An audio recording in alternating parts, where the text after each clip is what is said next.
Welcome to Biggest Geek Ass. We're your hosts. I'm Randy. And I'm Joe. This is episode 131 of our show. The date is Tuesday, March 21st, 2023. That's a funky pattern there. Backwards and forwards. What is that called? It's when it's the same backwards and forwards. Yeah, there's a name for it. Numbers and words. They both. I want to palindrome. Palindrome, yeah. Hey, it looks like we got a nice little crowd here. Yeah. That is not registering. That's weird. David Gwill's in the house. Green Apple. Ryan David. I think it might take some time once we actually go live. Hey, Mark Hartman. Oh, hey. Is he from Twitch? Twitch. Is that what that little purple thing says? Purple is Twitch. Huh? Purple is Twitch.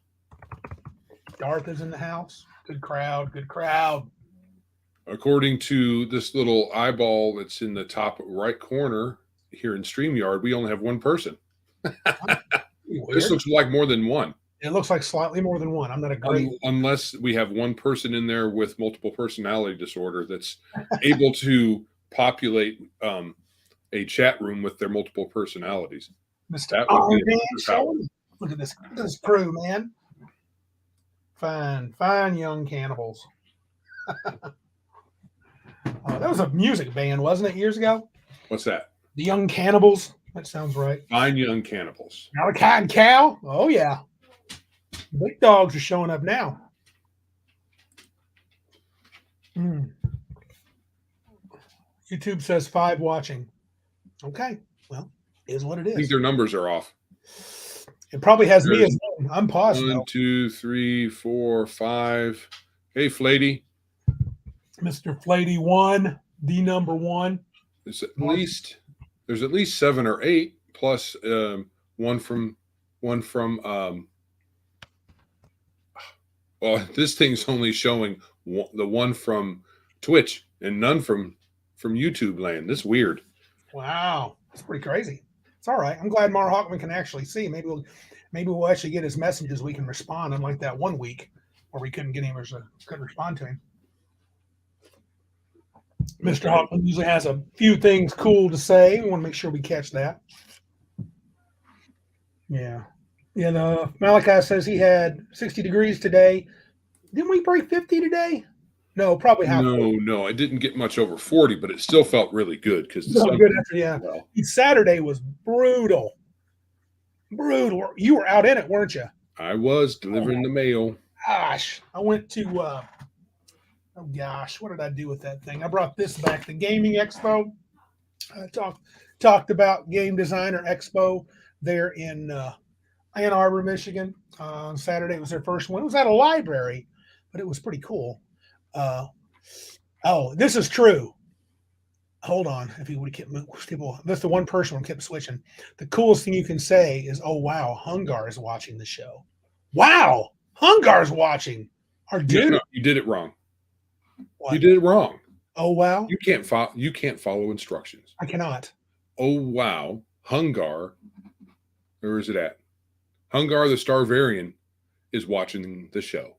You can't have to say the whole thing. He didn't help out by putting quotation marks around what we're supposed to say. Oh, that would have been nice. But there was a context clue there, which you should have picked up on.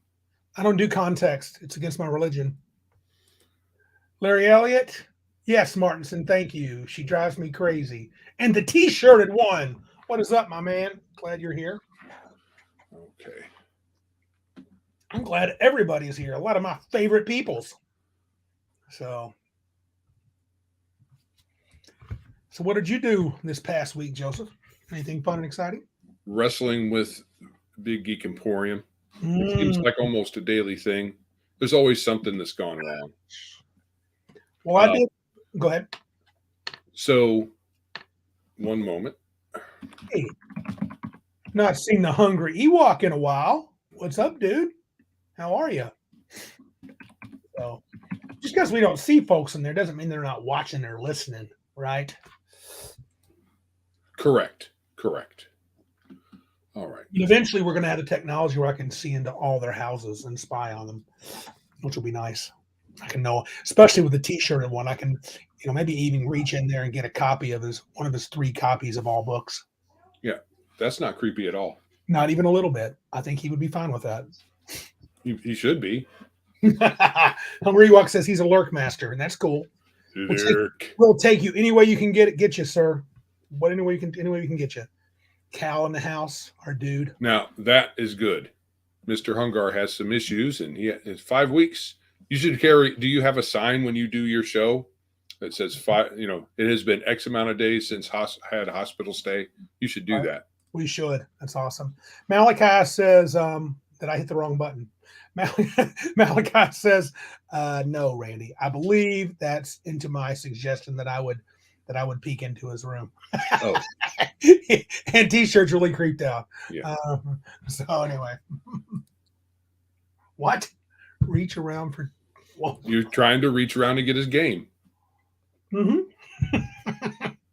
Game. Pinch poke, you owe me a Coke. All right. I'm going to What test the thing. Watch out. Joe's tests are coming. Okay, I did it wrong again.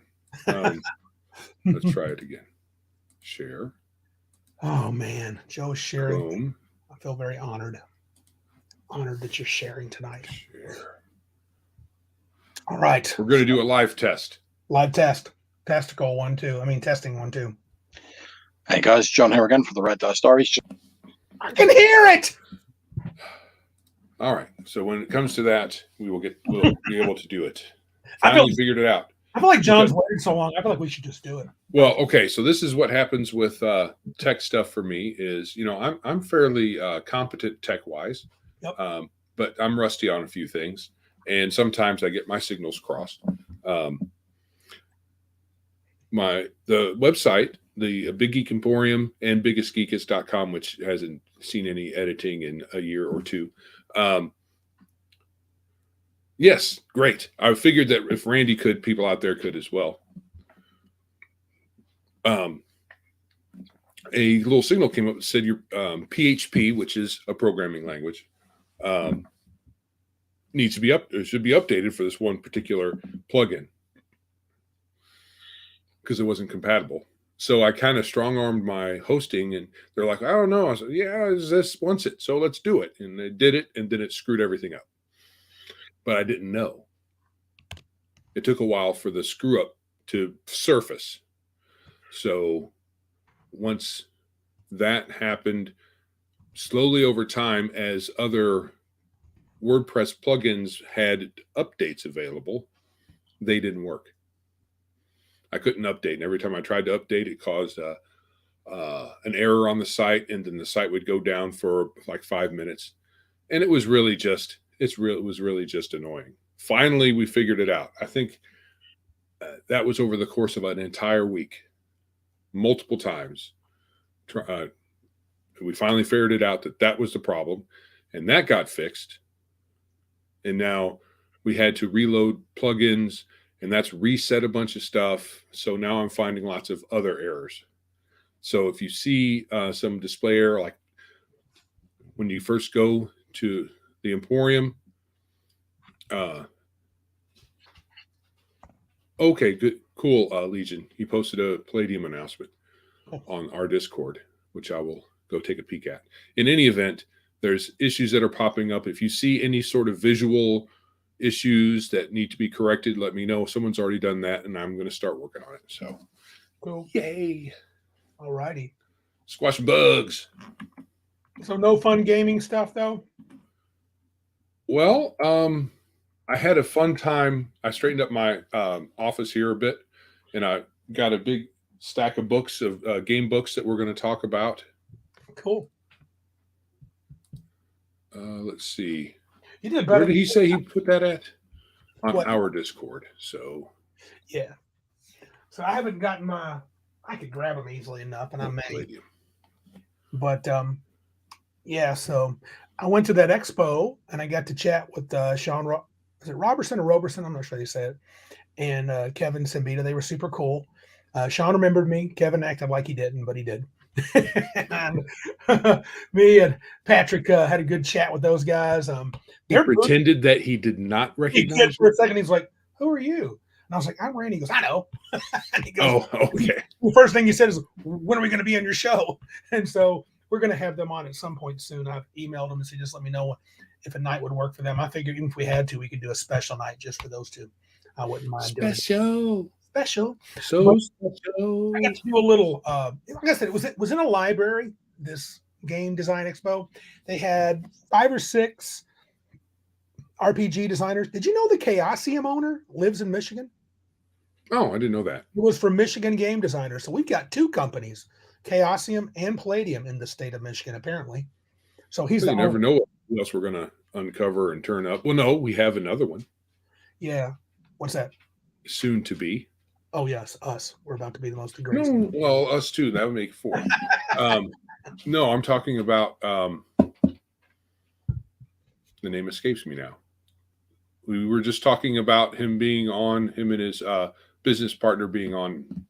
DM Blackwall and Nathan, the Horde Wars guys. Yeah, they're Horde Wars. A couple weeks. Horde Wars, which looks like a cool game, actually. A whole war about hoarding. Yes, we just hoard a bunch of crap and then we throw our crap at each other at the end. So I didn't get to do that. Legion says, did you ask Chaosium why it's gone to the woke side? No. Yeah. Ask a woke person about why they're woke. You'll get some interesting answers. The first word that comes out of their mouth is, "What are you, a bigot?" Yeah. I got to talk to Kevin and Sean about possibly considering Biggest Geekus, and they said they've been really busy with their own website and that it was definitely in the back of their mind, so they've not forgotten us. Whether they'll do it or not, who knows? And we can't ask more than that, really. It would be really neat. I got to meet Don Stroud. For those of you that know, hold it still and don't induce any. The Isle of the Plangent Mage. What is plangent? Yeah, I'm not sure, but it's considered one of the better. Not a word. OSE adventures, and I bought this bad boy. I actually found myself buying little things from different vendors just to kind of get in and chat with them. That is to a word. Plangent? I'm sure it is. Sound of loud, reverberating, and often melancholy. There was a literary word. That's why I don't know it. It's probably some sort of one that you would expect in poetry. An idyllic cove harbors deep secrets. Magic and sound are entwined harmoniously, while dark things lurking in the depths rise to explore new avenues to previously locked portals. Adventures will be changed as they explore the depths of the Undertower, unlock strange musical puzzles, and reveal the glorious treasure of the Isle of the Plangent Mage. Sounds good. So he's melancholy. Dude, look That's at like a Gygaxian word. Yeah, no doubt. Look at some of this nice map. Oh, those are cool. Yeah, this is by Glenn Seal, he told me. He does good maps. He does really good maps. Monkey something. That's his mapping is his forte illustration-wise, I believe, if I'm remembering. He's done a variety of things, but I really like the inside. It's on both inside front covers. It's about 40 scenarios. It's kind of cool. Glenn Seal put up a product on our site. Glenn Seal's a while back. Good stuff. But I met him, and it's free. I also I didn't meet the Chaosium guy, but I met his son, and he took our card, actually our flyer, and so did a couple other places. There's this one too small young man. Looks like he's probably in college or barely out of college, and another guy who's a musician, and he has some prolific stuff. I was impressed. But they were very happy to get big Geek Emporium information. So I think they would be very interested in putting their stuff on there. Who's that? I can't remember the guy's name. Well, that doesn't help. Agreed. I 100% agree. Let me look here real quick. Okay, here we go. I bet I can probably figure it out. So Rick Meints, Meints is Chaosium. Let's see who else. Was it? I feel like it was Joshua Marshall of Dream Woven Games and Mark Tazin of Mechanical Muse. Mark Tazin, I didn't buy his Italta.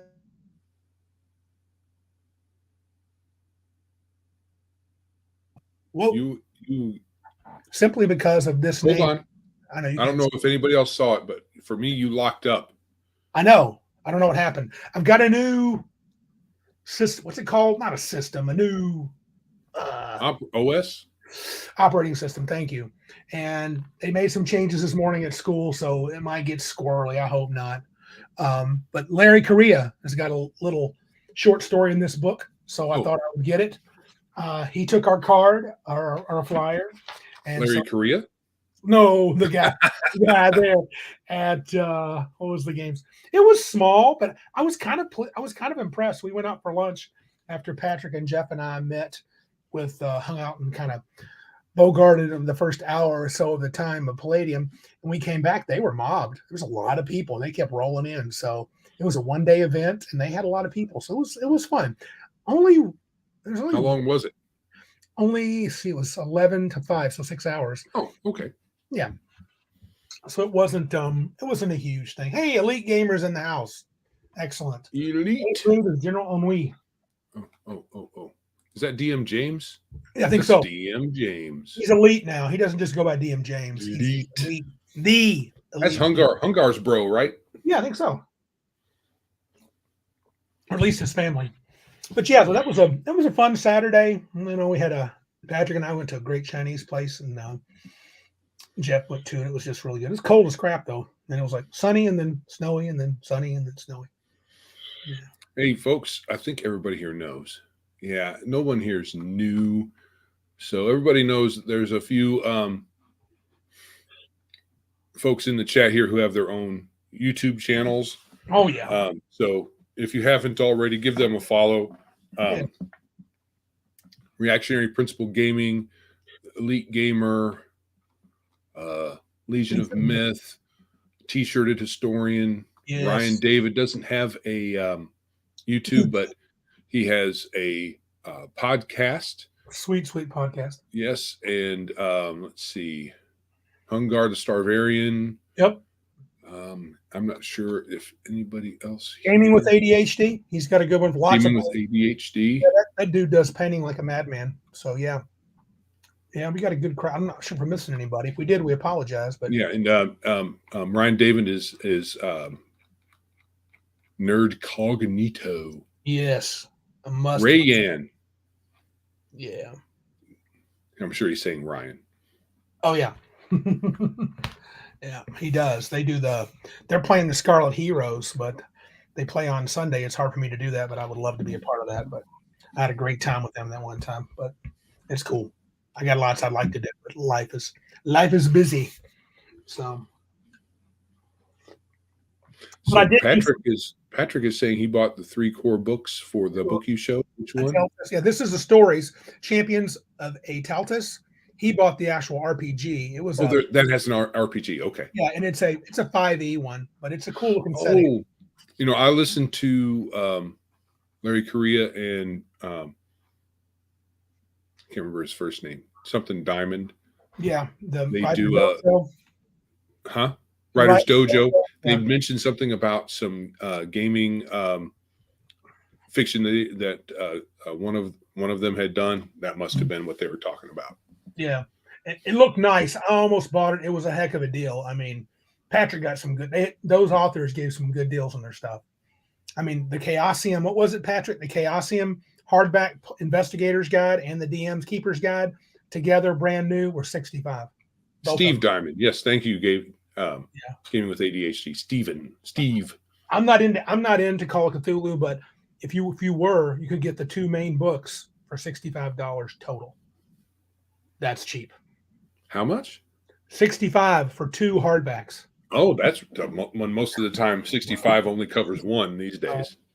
But Sean did convince me. He gave me some good advice, some little short snippets of advice for writing for professionally and in magazines. And he told me I should look at the Rifter. He said if I want to present something to Palladium, go that route. This is the new Rifter book, so I bought that. And dude, I cannot stop it. I just love this cover. And dang it, if I didn't plop down $50 for another Rift score, the 30th anniversary, I love it, man. Many people will say that's the preferred edition instead of the newer one. The cover is boss. Mm-hmm. That's the one I originally played with back in the day in the 90s. So, yeah. what's the new edition called? Not revised. It's something else. Ultimate. Yeah, Ultimate Edition. A lot of folks are like, not as ultimate to them. Yeah. But, I'm not a big, I haven't played a lot, so I don't have really a dog in the fight. Yeah. But of course, Kevin and Sean were cool. They signed all our stuff, and it was good to listen to them and talk to them. They said hey to Max, and Sean brought up immediately how him and Max got into a little bit of back and forth. He said it was all right. So, I have not watched that yet. I need to. Yeah, I just saw little bits and pieces. It's cool. It's good. I mean, Joe and I probably argue. I probably argue with Joe as much as I do people I don't even like at all. I mean, when we were younger, especially, we argued more with each other than we probably did with other people. But mostly because Randy's wrong all the time. Yeah, that was it. I mean, I was mostly wrong, but I thought, I'm not backing down, not to Joe. So there you go. Yeah.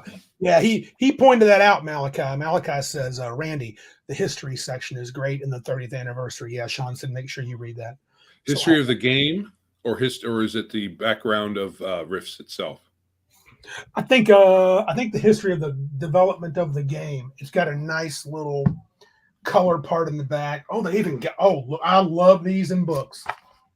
A picture of all the supplement books, the covers. Oh, okay. I love that kind of stuff. But I think it was Dungeon Magazine 3. Was it 300? The last one that came out that was printed. Yeah. Well, was there some supplemental information in that Dungeon? In Dungeon Magazine they did something like it, a layout where they all the best adventures and stuff like that. So yeah, Legion Sean was awesome. I really liked the passion he showed. He felt the same way, so it's all good. Yeah, but anyway, that's what I did this weekend. So that was cool. We call it a business trip, but it didn't feel like business. I had a heck of a time. So that's cool. Yeah. But I believe I talked face to face, except for Chaosium. The main owner was busy, but I talked to his son, who honestly didn't have much to say, but he did take our flyer. So we'll see if it goes anywhere. Probably not. They have their own game to worry about. They do. They don't have time for non-drive-through people. Right. If they even mention an alternative drive-through, it's probably the bigot word is probably on the tip of their tongue. Probably. Anyway, shall we jump into what we came here for? Yes. All right. So, Joe and I both, because of the recent kerfuffle, I know other folks have done this. We wanted to list 10 games you can and should play if you don't want to play D&D. You don't want no Stink'N D&D. Joe picked the list. I picked the list. I think what we should do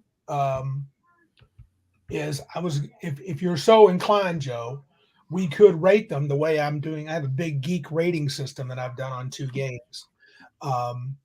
Everything from not a geek 1 to a big geek, which that may not fit here because I think we probably picked games we like, didn't we? Yeah. That may not be appropriate. Then maybe we'll just talk about 10 games, right? So one of the things I ended up having to do is mainly because, we've had a bunch of games that aren't D&D episode before. Yes, we have. I've tried, I hope, that there's not too much overlap. That'll be hard to pull off because we did this separately, folks, and Joe and I sometimes are linked psychically when it comes to gaming stuff. So we'll see what happens. But why don't you? Now these aren't in any particular order. Mine are not in any particular order. So would you like to go first with one that you have that you would suggest people give a whirl and give us an elevator? I'm going to start with one that I don't have a physical copy of yet. Oh, okay. I have a PDF of it. It is Stars Without Number. Oh, all right, dude. That made my list. I've tried to go with a lot of indie and fairly recent games that people talk about, not too obscure. Very cool. But I have the PDF, so that counts as owning it. It does count, yes. I think you could have gotten it free at one point in the last couple of years. Right. And they have a new version of it.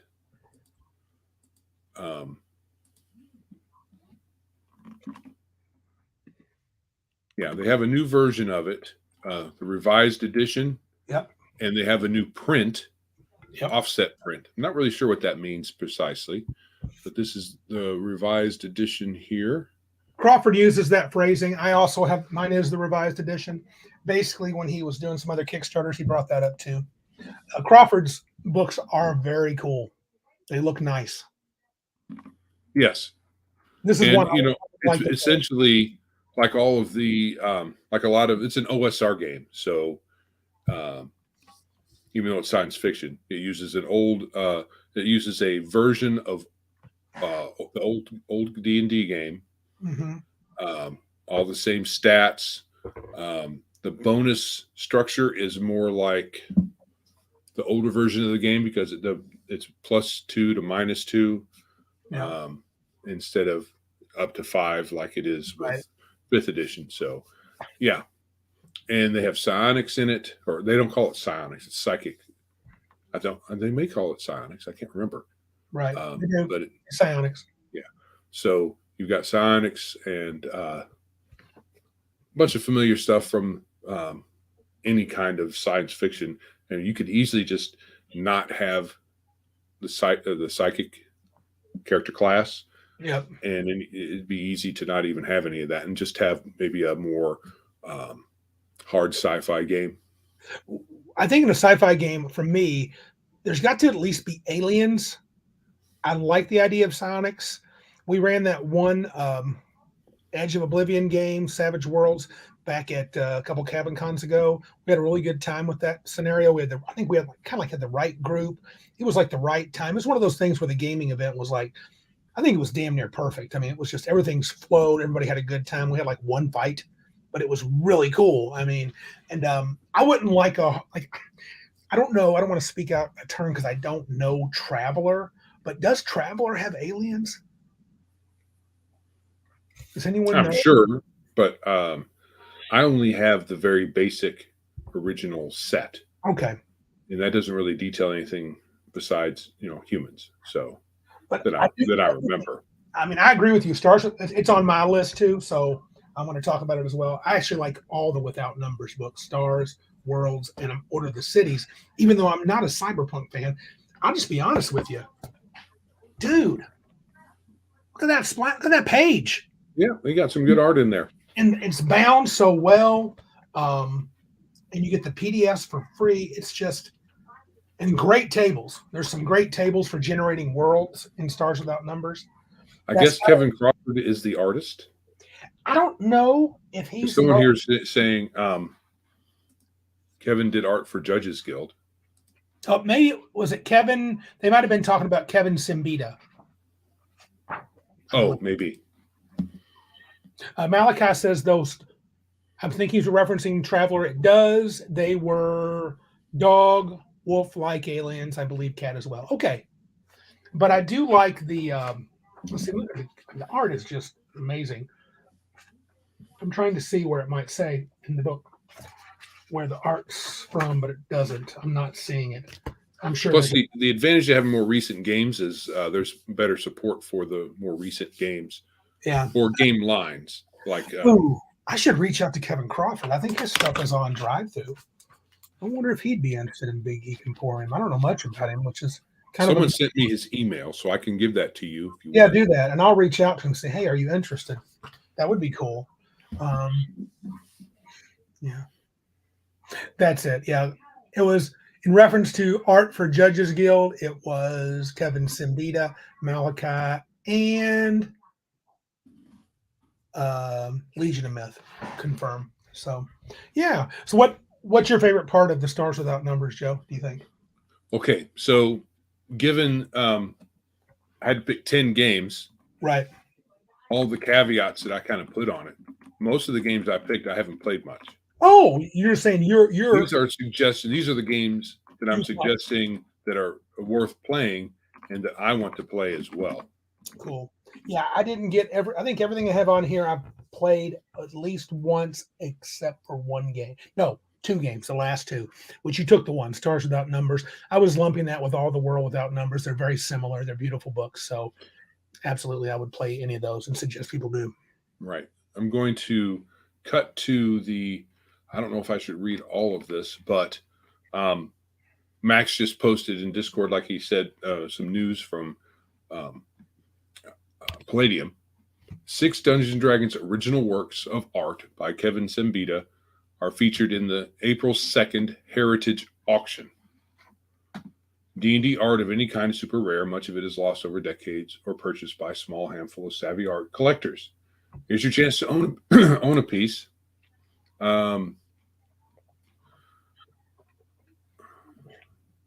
They're being premiered Heritage Auctions March 30th to April 2nd, Signature Comics and Comic Art Auction. It looks like it. Heritage Auctions is a prestigious auction company. Yes. Is this an online auction? I'm guessing it will be, and it'll be pricey. Things will go for big bucks there. Are there original prints? I'm sure, right? Yeah, it looks like. Well, they at least have a website. Yeah. I'm not familiar with Heritage Auctions at all, so I feel like they've done a lot of comic book stuff for like very pricey collections, but I could be wrong. Let's see. Yeah, Malachi says, you got a good point. Damn, $80 for Stars Without Numbers from the Sign Nominee site. Yeah, that's high, but it's high, no doubt. This is a Kickstarter. I think I have a ribbon in mind, but I get that it may not be worth it to a lot of people. I think the majority of both Stars Without Numbers and World Without Numbers is free as a PDF. And so I would say that, here's another piece of art as a bookshelf. And if you're going to play it even double on your shelf, it is just beautiful, beautiful stuff. Mm-hmm. And $80 is high, but for a guy like Kevin Crawford, when I don't know his politics and he's been around for how long, I like it. But books are expensive. Yeah. Malachi, I think he says there are 11 days left in the auction. Is that what you're talking about? And the highest bid right now for one piece is around 200. Yeah. Oh, that's not as high as I thought. Is it just pieces from Kevin or pieces from other people? Yeah, it's Kevin. There may be some other stuff there. Okay. But there are 6 pieces of his artwork featured there. So Right. I'm sure that the auction is for more than his stuff. Yeah. Yeah. Should I do my next one? Yeah, go ahead. Okay. I'm not going to mention World Without Numbers. I've already kind of done that. I would also, to mention one that I have yet to play, but it's going to happen, Castles and Crusades. And the folks here know about that. That game reads cool, like you're playing like an old AD&D book with better rules. And every book I've bought, I've got a couple of versions of the Player's Handbook and the newest update, and I did the Kickstarter for the Aeres world setting. Winter Dark, and I love supporting the company, which is the reason enough to buy their stuff because they're a cool company. But the stuff is nice. I like the mechanics. The siege engine's pretty simple. You want a real old school flair with some little bits and bobs of kind of a 3rd edition new rules, which 3rd edition now is old, I guess. But even though the core of it made its showings in 4th and 5th edition. I absolutely like this game for a D&D variant. If you want some fantasy, and you can't go wrong supporting the Troll Lords. Right. That is true, and that was one of my choices as well. Mm-hmm. Well, that's going to be on the list along with David Gwill's Dungeons and Delvers. That's going to be on the list of games we are going to play. So.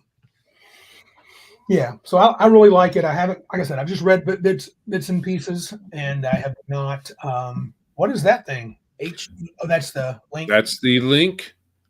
It doesn't. It's not. You'd have to copy and paste that thing.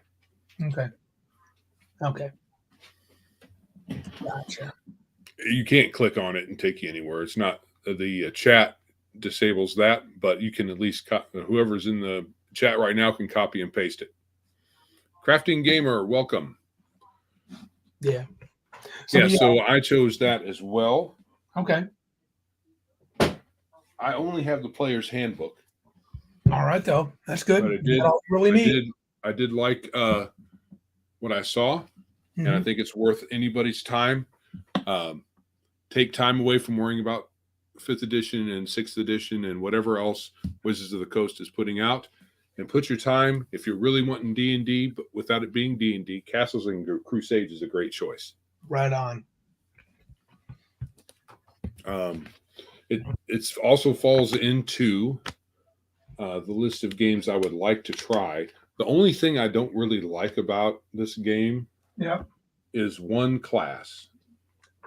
The Illusionist? Yep. Yeah, he's kind of weird. It's a weird class, but you could just delete it from your table. You just like it wouldn't be a big deal. It's funny you said that was one of the first things I thought. Was it someone at Legion? Was it Heathen Dog or was it Max? Heathen Dog really hates it. Yeah, I had to agree with him when I read it. I'm like, that class sounds like a weirdo. If they didn't call it Illusionist, I'm not sure what you would call it. Martinson says the link worked for him when he clicked on it and did for me as well. Oh, Legion likes the CNC Illusionist. Yep, he does. Well, there's no accounting for taste. Yeah, he's a weirdo. Weirdo. It could be okay if they didn't call it Illusionist because it doesn't make illusions. Right. It changes reality. I thought it was kind of I thought they were kind of like a mentalist. Maybe I'm misremembering. Yeah, they mentally change reality. They make something out of nothing. Yeah. Essentially. Each their own. Whatever you like, do it. Okay, you got another one, Joe? We've matched up. We're probably going to get through 10 pretty fast. I bet we're going to have some. So this is going to be another overlap. Another D&D replacement. Yes. Dungeons and Delvers. Yes. This is available on Big Geek Emporium, print on demand, and PDF. Yep. It is very thick. Yes. Well worth the price. Most $50, $60 games are like at least a couple hundred pages short of this one. This one clocks in at over 500 pages. Dude, so, it is worth every penny, bro. Great bang for your buck. And another game I would like to take some time to actually play and get to know. Yeah, we need to absolutely get. Yes, it's girthy. And when I read it, I'm like, I'm feeling a little, yeah, little 5th edition, little 3rd edition with Gwill's little touches on monsters and things, which I really liked. Oh, and as a side note, Bruce, and Dick's Division. I'm trying to remember it's Bruce blah blah blah of Dick's Division. Bruce Lombardo of Dick's Division. Yeah. On his YouTube channel, he has a series of Dungeons and Delvers videos that are worth watching. He does. They're nice. Well worth watching. Yeah. Lombardo. I've got the my next one. I know I've ordered at T-Shirt Historian's suggestion and playing it once, Scarlet Heroes. I don't have that with me. To me, that is a great little game. I think it plays well whether we have a group or whether you have just a few people. But I see how you can play with a few people. There you go. I'm waiting on mine. Scarlet Heroes. Did you pick that one too? Yeah, it's very inexpensive. Yeah, a nice hardback, and I got the Red Tide Adventure Campaign, also by Kevin Crawford, dude. Ooh. And we know almost. I mean, am I wrong? Do most people know very little about him? He keeps to himself, right? Pretty much, which is probably good. So he just makes cool games. And can I see the inside? Because I've yet to get mine in the mail. What does it look like? It's black and white. Okay, just black and white art. Right. So it is great for 2 players and a GM. We played with 3 or 4 players, and it worked out great. It's built for solo, which doesn't mean you're by yourself. It's more player and DM. Right. One But- player, one well, DM. I can tell you, T-shirted ran 4 of us through an adventure using the Scarlet Hero rules. Right. I don't see why you can't play with multiple players at all. It doesn't seem all that hard at all. If you really wanted to, you could just juice up the monsters a little bit, give them hit dice +5 or hit dice times 50%. If you need them to zip them up a little bit, because as you damage monsters, their hit dice drop down, and that's their hit points. I think it's designed as solo for solo play as a base, but like you're saying, it's easy to scale up. And he even says is- in PDF that you can, easily transcribe other D&D stuff down to it. This is its own thing, Pat. Yeah, Patrick asked, is it another D&D clone or is it its own I thing? mean, I think it does use old school. Let's see. You absolutely can take old monsters. Like we fought an ogre. Female ogre. She had 4 hit dice. So, 4 hit points, 4 hits. That was it. It's really cool. I would say it's based on old school, but it takes it in a different direction. Yeah. BX as a chassis is pretty accurate with some points. But it's not, you couldn't, there are enough differences to say that this is a different take on the base set of rules. There's only 4 classes, unless they have expansions for others. Yeah, it does integrate well with Labyrinth Lord. I say AD&D, D&D Second Edition, and old school OSE. BX. I think it's not a problem. I just never had an issue looking at it. So, and it's inexpensive. So Patrick Demo says, okay, nothing wrong with D20 chassis as long as it has a clever design. He'd be interested. Yeah, and that's definitely.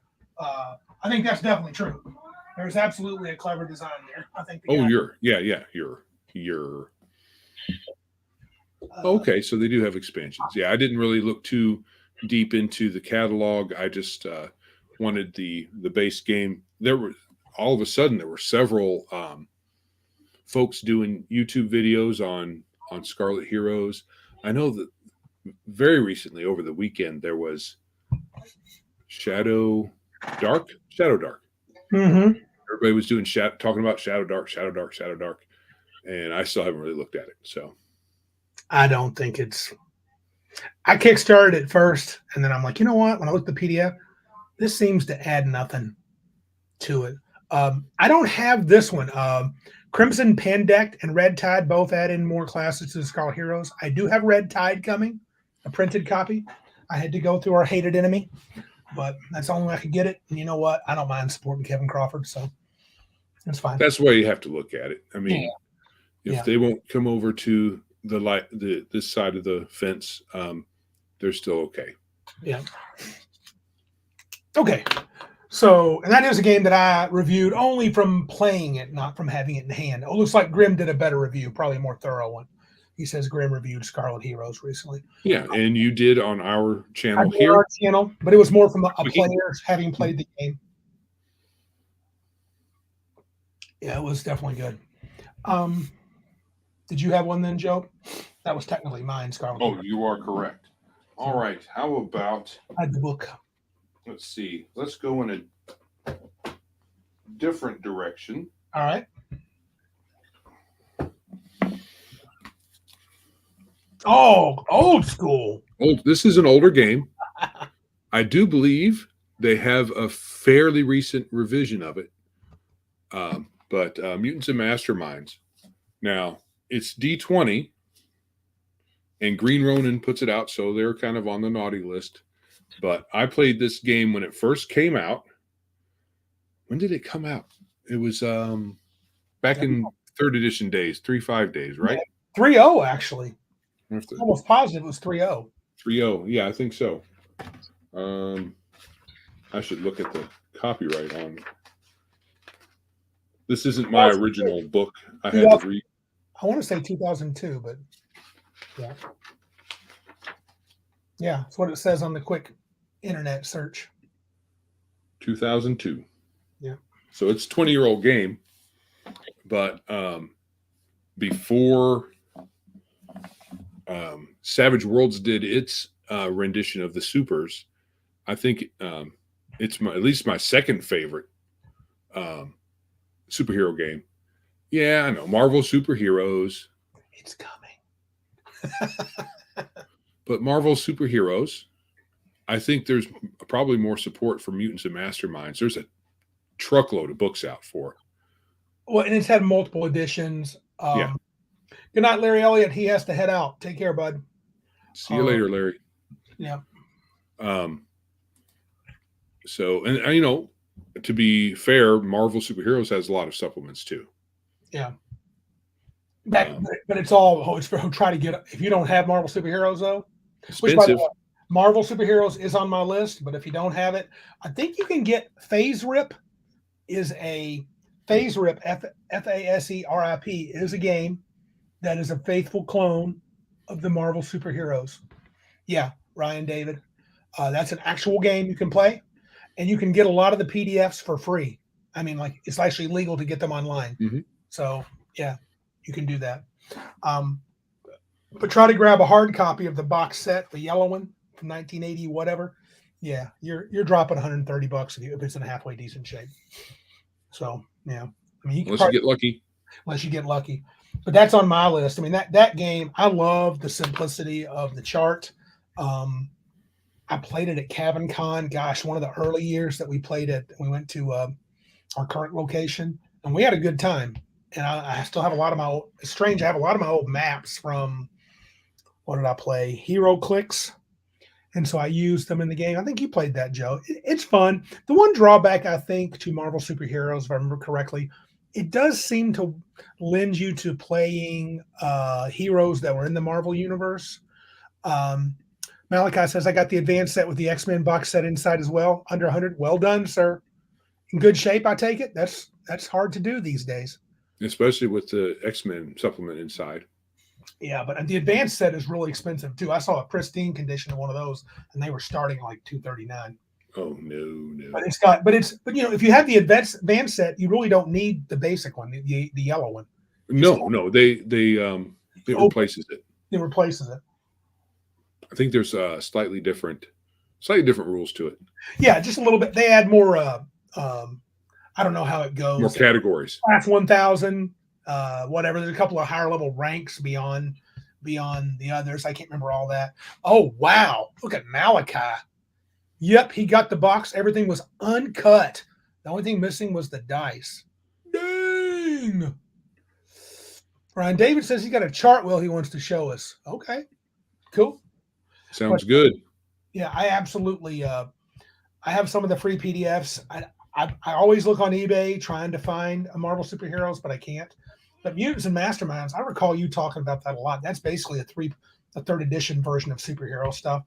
Don't they use, like, instead of a 3 to 18 spread, they just give you your modifier? Like if you have a 17 strength, it's +3.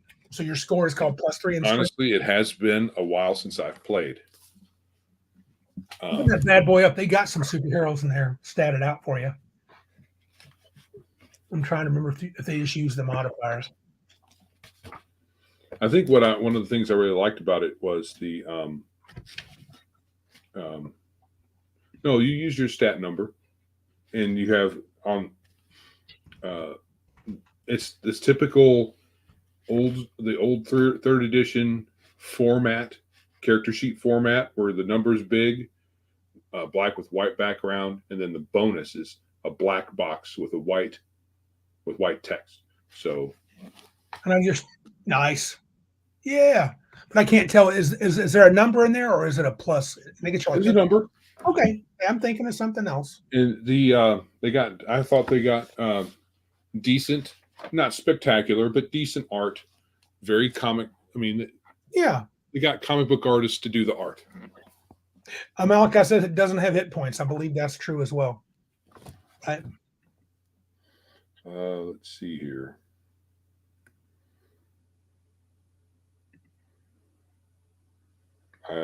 That's true. Yeah, I don't remember there being hit points either. I think it's more like wounds. Let me show you something here. I just found this. I don't know if you can see that on very well. There is a $28 Mutants and Masterminds first edition book on eBay. So you can get that. Yours the same? Looks like it. Let me see. GRR 2001. 2201 or 2001? 2001. Oh, this might be a different edition then. It says first edition book, but look at the cover there. Is that different on yours? Well, it's the same cover. Okay, I'm not sure what the deal is. Maybe different. All right. Yeah, it's a D20 system. That is the truth of it. So, but yeah, I mean, it's pretty cheap. Tunka Todd's in the house. So since there's no edition listed, I'm assuming it's first edition. Mm-hmm. And Martinson's telling me I was thinking of the newest version. Yeah, I think the second edition went to just the modifiers, and I think third edition. I think Malachi's right. Third edition went to a brand new system. Hey, real long shot. What's up, dude? Glad you're here. Yeah. There was a popular, it may still be among some of the folks in our neck of the woods where they prefer just dealing with the modifier instead of the stat, which I don't really get. But what's the difference? I mean, if you're going to do that, then you can do I've seen games too where they do away with the stats. You just do the modifier with a point buy. The real long shot's just hanging out for a few. Good. Glad you're hanging out with us, sir. You made the right decision. The real long shot. Welcome for a few. Not the fake one. All right. Well, I piped in with my Marvel superheroes at the same time. Did you like Phase Rip when we played it back in the day, Joe? Oh yeah, it was fun. Yeah. Like I said, second favorite.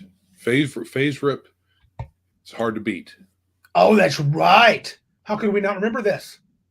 Mr. Max Boivin says, Dungeons and Delvers do just the modifiers. Right on. Well, there you go. Yeah. Boivin says it. It's the truth. All right. You got another one for us, bro? That was me. Oh, that was you? Well, I mentioned Marvel superheroes, so I felt like I squeezed. Oh, gotcha. I squeezed that in on you. See, I don't mind going again, but I don't want to cheat you, bro. You're the man tonight. You got all the books. I got to keep going back and grabbing them. No. Prepare to drink, Max. Oh well. Legion Max. What? Not Mr. Max. No, he's Earthdawn. Now, let's see. What version is this? This might be first edition. Yeah. Someone out there knows what. I think this is first edition, that particular cover. Yeah. But we played this. Patrick Demo ran it, and we had a lot of fun. A lot of fun. So I figured it was a good recommendation. It's fantasy. Yep. There's a weird background to it. Well, it's not just background. It's something you can put. Yes, first edition. If I'm remembering correctly, in Earthdawn, there's a succession of apocalypses or just devastation to the surface of the earth, which is Earth, not Earth as in the ground, but Earth as in it's supposed to be a version of our planet and a fantasy version. That's the fourth edition one. Oh, okay. That's one we played with Patrick, I believe. Oh, okay. And when I can't remember the name, there are certain creatures that pop up and they destroy all life on the surface, and the people have built these underground bunkers that are very magical. They have some of them are equipped with a fake sun, and they can grow stuff and have herds and stuff. And they're underground. They run underground. They're called cairns. The horrors. Yes, the horrors. Horrors. And so I thought that's a pretty neat thing, since you can, as an adventurer, come across a cairn, and they might be still inhabited. Kaers. Cares, not cairn. Cares. Green Apple. No, Green Apple has got the Karens. It's for all the Karens. The Karens. I was going to say that. They're all hiding. Right on. Yeah. Yes, real long shot. They say that's the first edition. Cool. And Max from Legion of Myth, I can't remember what he says his favorite edition is, but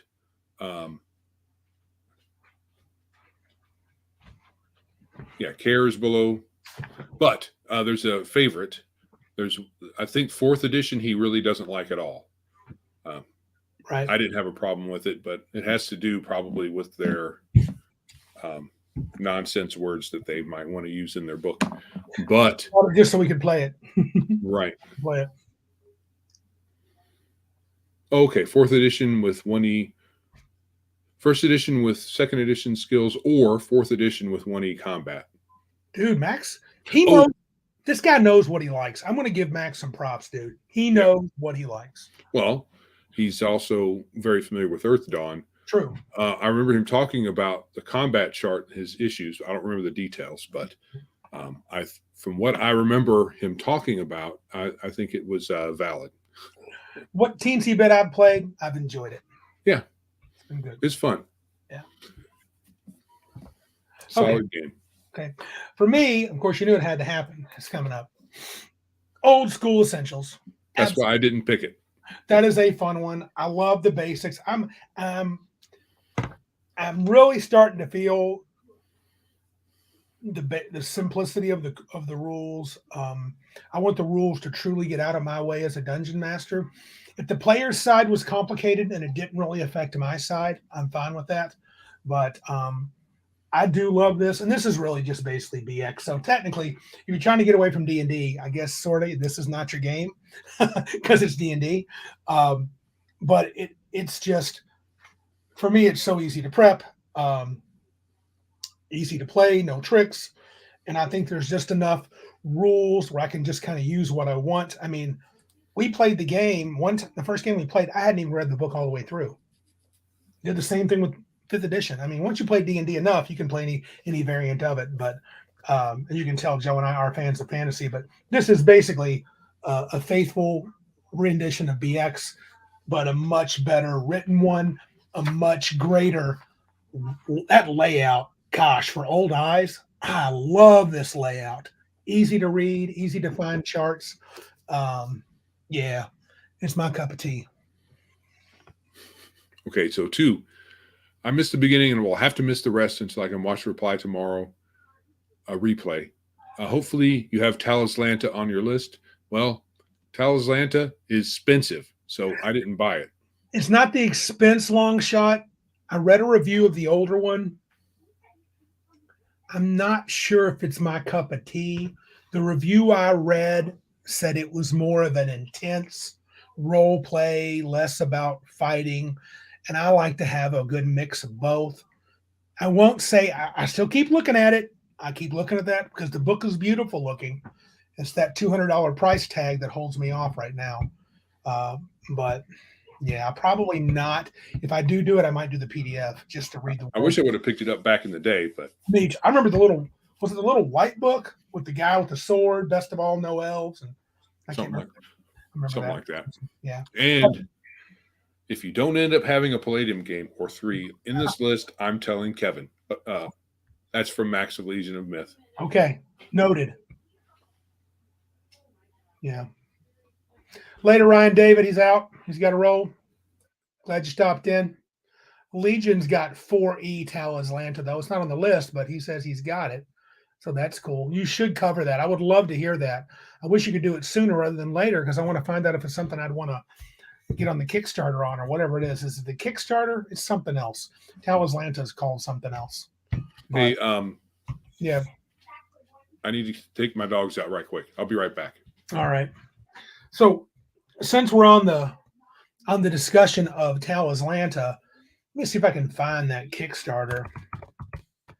This does interest me, so we'll pause in this segment.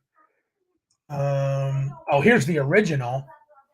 This is the one I was talking about. I'm sure some of you guys will recognize this thing from back in the day. Here we go. Let's see how it looks on the screen. Yeah, let me make it a little bit larger. Scooch that over. See the crazy looking dude with the sword. That's what I was remembering back in the day. Oh, wow. Dig that. Is that true, long shot? The creator of Talisanta did post all the 1st through 5th edition books as PDFs for free. Yeah. I agree, Legion of Myth.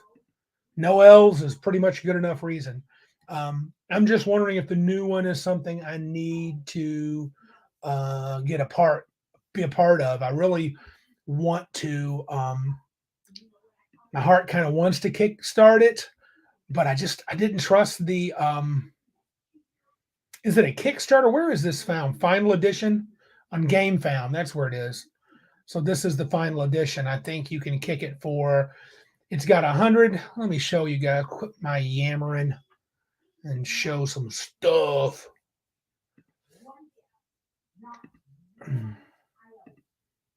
So it looks like it's at $111,868 with 22 days left. So if you decide to back this project, you got some options here. Look at that. You guys can see that, can't you? Dude, I'm going to zoom in a little more. That is a beautiful books. The same reason I said I liked Stars Without Numbers really entices me. The art is ridiculous. I really like that. Cal says so. It's meh because what? Because elf ears do not make an elf. Thralls have no magic. Okay. Patrick says, "Holy crap!" I don't know if that's a good holy crap or not, but I do think that is a beautiful book. And I think you can, if you get all in, you get a DM screen, a map, a few dice, and then sweet books. I think one of the books is a 5e conversion. The Epic Edition, the first version of classic 86 era RPG with full color artwork and 3 brand new updated and epic tomes. So I guess they're going old school. That's another tempting feature. I guess that's probably a player's book, a DM's guide, and a monster book. I do. What's that? I can't see. What does Martin say? Martinson says, and I do can't see how you would play a campaign in that world. Huh. Oh, okay. Thank you. Longshot says the 5e conversion is optional, which I would not need, would not be interested in actually. But I do think it looks kind of neat. My review that I read was very old. It says this universe is unlike anything you've ever experienced before. An alien fantasy milieu packed into 3 epic books. Oh, look at that. It's like I've gamed before. The Player's Guide, the Bestiary, the DM's Guide, and the Atlas. Oh, man. What are they wanting for that bad boy? If I just wanted the cores like $199, I'm scrolling like a madman here, guys. Early backers, free gift play. That's too late. I'm out of that one. You get a mini, but I don't get it. Very limited edition print run. Oh, dude. You're saying the words that make me want to do this. Yeah, interesting. Yes, I agree with you, Cal. I remember back in the days that no one plays it here where he's at. The few books I've seen here lingered on shelves for ages. I feel like it might be a special niche that some folks like. I can't remember the review that I read, and I feel like it was last night, and it talked about it being not very manageable. $200 is that for? Patrick says $200, but that's for 3 books, the map, and the DM screen. DM screen's probably 20 normally. The map and the dice might be 20, 25. So 155 divided by 3, yeah, that's $50-ish per book. It may be a bit pricey. I don't know. I mean, heck, as Malachi said, it's $80 for Stars Without Numbers if you want the revised edition and this beautiful offset print. Which, by the way, I wouldn't be disappointed in somebody that bought that. Yeah, I think in the end, oh no, Max, holy poop! I see his or her pronouns. I may have to buy it just to support it for that. It's cheaper than OSE. Yeah, probably for the number of pages. I assume you're saying that It's hard to find OSE. Long shot. Here's a question for the folks here. Is it super woke? He's talking about pronouns. Legion is. Are the pronouns in there? And they talk about, you know, your non-binariness and all that stuff. Because if that's the case, I'm kind of out. I'm tired of that. I mean, I've gotten the fill of that in some of the books that I have, and I just can't take it anymore. Yeah, but it's pretty, dude. Yeah, you almost sold me with that $200 price tag for a game I may not play. Oh boy, I do like it though. I like the way. I mean, I like the way it looks. The art is cool. Looks very sciencey. I guess it's a science fantasy. So definitely some sweet, sweet art. No doubt about that. But yeah, I think I'm going to have to, me personally, I think I'm going to have to pass. I don't think, how much, when you say it's more than OSE, Mr. Max, is that for the amount of stuff that you get? Oh, he's excited not to see it. I'm confused, guys. I think Max is excited not to see they, them. Okay.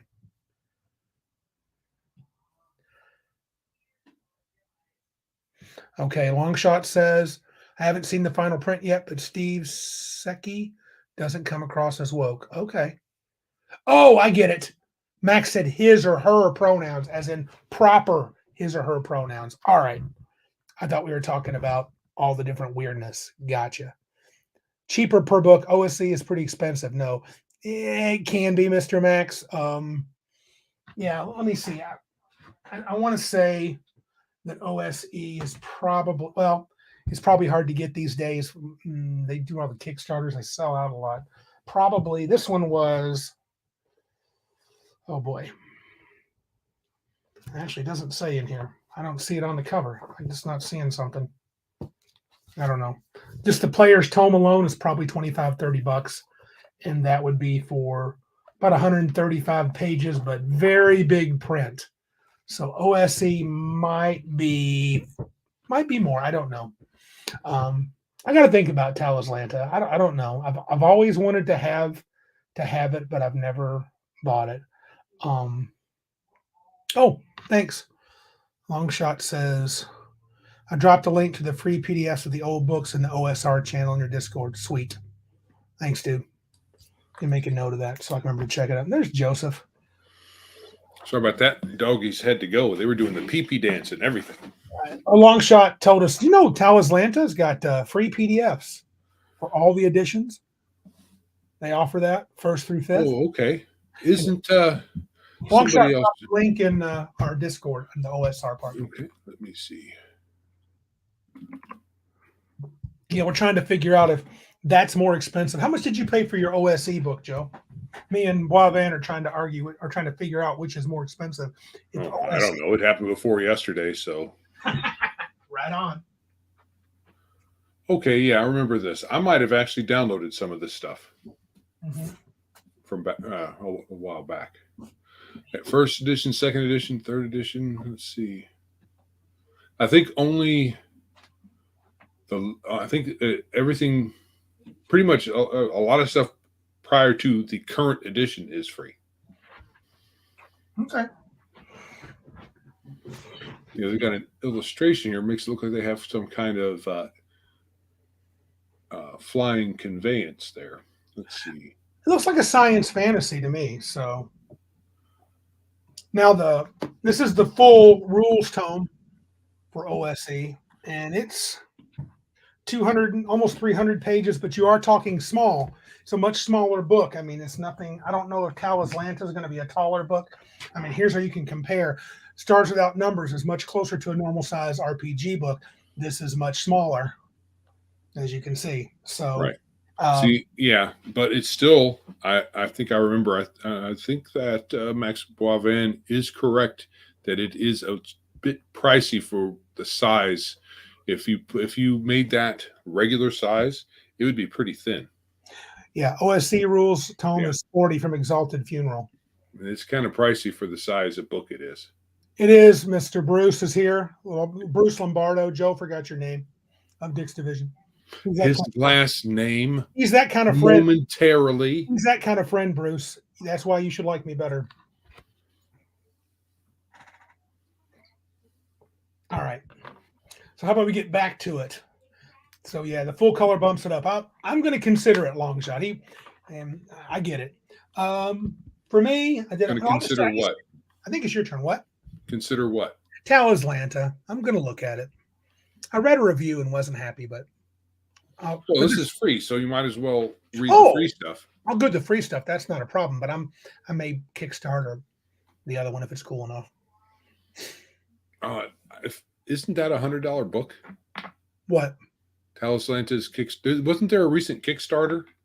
Or am I thinking of something different? No, Talaslanta has a current Kickstarter, and it's $200 to get in, feet first. If you wanted all 3 books, they have a monster manual, DMG, a GM's guide, and a player's note. So only people with money to burn do crap like that. Hold on, I got to set this money on fire. Give me a second. No. $200. I mean, if it was just the player's guide, how much is that? Yeah. Oh, he says this guy that the player's guide alone. I don't know. I still got it open. Let's see if I can find it. I'm trying to. Well, shoot. Hold on. Let's make this easy. Let me pretend like I'm going to kickstart it for a second. Back this project. So you got the early bird special where you get all 3 for 200 bones. The core PDF is $20. Oh well, that's well. The what about hardcover? The physical is $60. Okay, well that's typical. That's pretty typical. Looks like it doesn't tell me how many pages, but I bet it does somewhere. So yeah, I think it's a nice looking book. Yeah. Oh, 60. Longshot says $60 for the core book. For the core book. So if you wanted that, so it's a standard price. It's not. Yeah, that's not bad. And for $200, so you're going to buy 3 core books at $80 a piece, and that's it's $60 a piece. That's $180, and then you're going to get the map, the DM's guide, and a set of dice. That's worth the extra $20. I mean, if you're into it, it's worth it. I mean, it's not outrageous. It sounds like it's a lot of money to plop down at one time for Joe and I for a game we're not sure we'd even play. How long out is delivery? Oh yeah, when are they planning on delivering? 5 years, like some of those guys do. Yeah. Weird Guy's in the house. No, it has not. Weird Guy asked, has Star Wars been mentioned yet? No. I don't know about Joe, but I'm thinking you might be disappointed. I've never played it. I've played Star Wars Saga system in the first D20 version from WOTC back in the day. November 23. Ooh. That's not bad, actually. No. Okay. Estimated. That's not bad. Yeah. Well, he's been around for a while. Talaslanta is not a fly-by-night company. So. No, but still, even some of these well-established companies, they take 2 or sometimes as many as 2 years to fulfill their project. Goodman Games, for one. Well, how long has it taken for DCC to get fulfilled? Have you gotten Dying Earth yet? Have you gotten Nope. that? Oh my, yeah. Yeah. Add 6 months, says Mr. Boivin. I tell you, somebody you don't generally have to add 6 months to is Savage Worlds. The Pinnacle says it's coming out. Now, they've had some problems recently, and it's going to go against it. This one, Hell on the High Plains, I think it's delayed a little bit, but they're usually right on the money. So, I know Maliki. Neither one of us have played. Maybe Randy has. I have played WEG D6 Star Wars once at Gen Con. I think last week I mentioned it with Christopher Perkins before he was a member of WOTC TSR. It was TSR at the time, I believe, when I played. Patrick's got the Dying Earth. Where's yours at, Joe? They don't like you. I don't know. They must not. You better check into it, son. But it just started getting fulfilled. That's 2 years, right? Yeah. 2 whole freaking years. It's stupid. Yeah. All right. So, granted, they started it in the middle of the pandemic. Yeah. Okay, dude. So I did OSC. Your turn. Slave driver. I know. I'm bringing it out. Oh. I'm actually Rifts is a game that I've played a few times and I like, and it's definitely not D&D, though it has its initial roots in D&D. I mean, he started Kevin Simbita started in D&D, decided he didn't care for it all that much, made his own house rules, ton of them, and then eventually developed this game based on his house rules. Yeah. But it's very similar. It was on my list. I love this. Oh, no, I shouldn't say that. It's easy to see how he got his start in D&D. The game itself plays somewhat differently from D&D and all that. It has different conceits, but you could see the where it came from. Darth Theik, I don't fully agree with this. I do agree with the part of your statement. Rifts is awesome. Wonderful setting. Interesting mechanics. I don't know. I think the mechanics are pretty good. I like the fact that you roll D20s to hit and miss, and then percentiles for skills, and that's basically it. Again, we talked about it last week. Just the organization. That's my only bugaboo. Yeah, but so Legion Myth says you're talking about playing fantasy. No, I'm not. Rifts was 1990. I get that. 9 years after Mechanoid, 7 years after yeah. But the DNA is still D&D. Sure, he did. I guess chronologically, Palladium Fantasy came out first, but eventually Rifts came out, and it's essentially the same system. I think the original Palladium Fantasy didn't have mega damage stuff. Yeah, mega damage is the only. I won't say only, is the primary difference. I'm no expert. I just know that I played a few times and I have enjoyed it. And I would agree with everybody else. It's a fun game. Go get it. Do it. It's fun.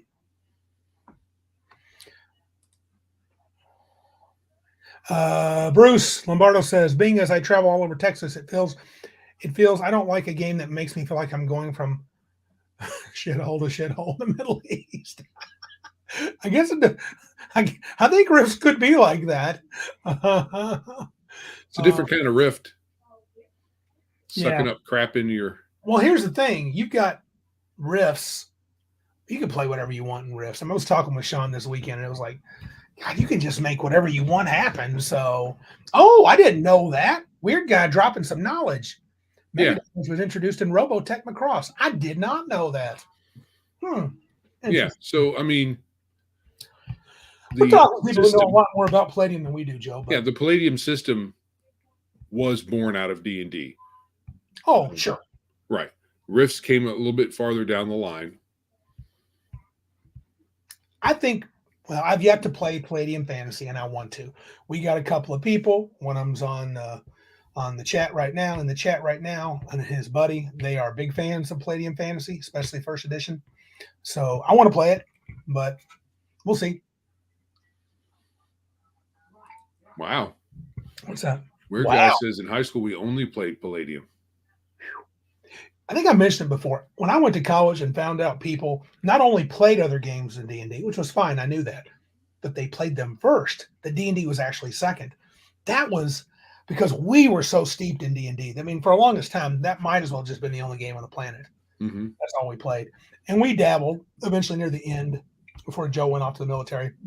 We got in Warhammer and Traveler, played Marvel Superheroes for a while. That was about it, wasn't it? Yeah, pretty much. I mean, I picked up my first Palladium book wasn't Palladium Fantasy or Rifts.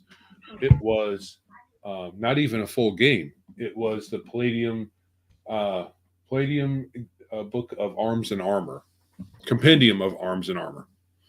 And I always thought it was cool. And I saw it referenced the other games, and I remember thumbing through it. One of the books and seeing a godling. I was like, well, this is weird. And I put it back down and didn't really look at it much after that for a while. Yeah. Yeah. So anyway, that's definitely, I had that on my list as well. I think fairly recently, because Randy where you ran a session. I ran a couple. You just didn't play in both of them. Right.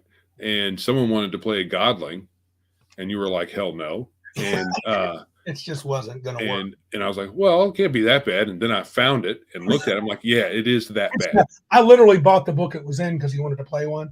And I read it for I was like, no. It's not that you couldn't, but I think you have to pick and choose your character classes. I mean, it's hard enough when we have someone that's a scientist running around with the juicer. I mean, that's hard enough. You know, well, a lot of the game, some of the classes, they get front loaded.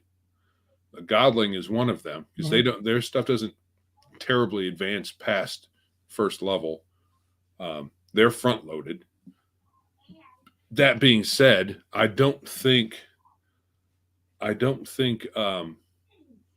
does say optional, so it's not supposed. It's not supposed to be a base class. Most classes don't say optional. That one said optional PC.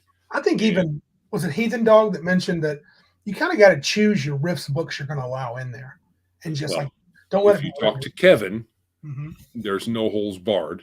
Whatever the DM wants to do, even if he wants to mix and match everything, it's up to him. Yeah. But I think Heathen Dog's advice is sound. Yeah. You have to be careful. To me, it's like even when we're playing the Legion of Myth Merc Company, RPG is dumb. The DM he gave us some limitations on what we could pick, so we're not like, I think we're what they call man at arms was the limitations, but we still have some tough dudes. Granted, my character is clearly the most awesome, but that's beside the point. Only at night. Oh, but then he's great, especially when he screws up. Notice I said he was awesome. I didn't say he was the most powerful because that's not true. Yeah, I think that's a smart move. David Gwill says that's what we did. Give players a stack of books you can pull from. Sounds like 3rd edition too after a while. You almost had to say, yeah, you can't play all these crazy things in this game, though. We didn't usually do that. I said, whatever. So yeah, also have to remember. Long Shot's calling tonight. Thanks for stopping in. It was very nice for you to hang out and pimp that Talislanta. You got me thinking, dude. Can't believe it. Joe's going to make me spend money, and so is Long Shot. Look at that. We are holding our guns up to you. I know. I can feel it. I'm feeling very pressured. I'm scared. All right. My choice, because I did have riffs on my list, is this. Because your riffs are on my list. ICRPG, and I will say the Master Edition is superior to the other one. Going to be what do you think is better about the Master Edition? Organization. Oh, okay. Organization. You can follow making a character much easier in this one. The first version was a little riffs light and riffs like. Had to do a lot of bouncing back and forth. I do think this book is very nice. I do think for the game that you get, I'm going to say feels a little pricey. This is I want to say it's bigger than OSE, but only barely. Yeah. It's not. I think it's packed with more stuff in it, though. Maybe. I guess yes, because that's the rules tome with everything. And if you can get this for $40, this is at least 50. So, yes, This is the Master Edition. Is that hard? That's hardcover. That is a hardcover, yeah. And it's 50. Oh, did you get a paper PDF? Soft cover. It was less than 50. Yes, it was less than 50. This took a while for me to get this from Amazon, but it's a cool book. I'm in the middle of a warp shell game. This is kind of a generic universal system, not GURPS, but a generic system. And I think I reviewed this. On Big Geek Emporium, but it's a fun game, and you can play really simple rules. I don't know. It doesn't got a long.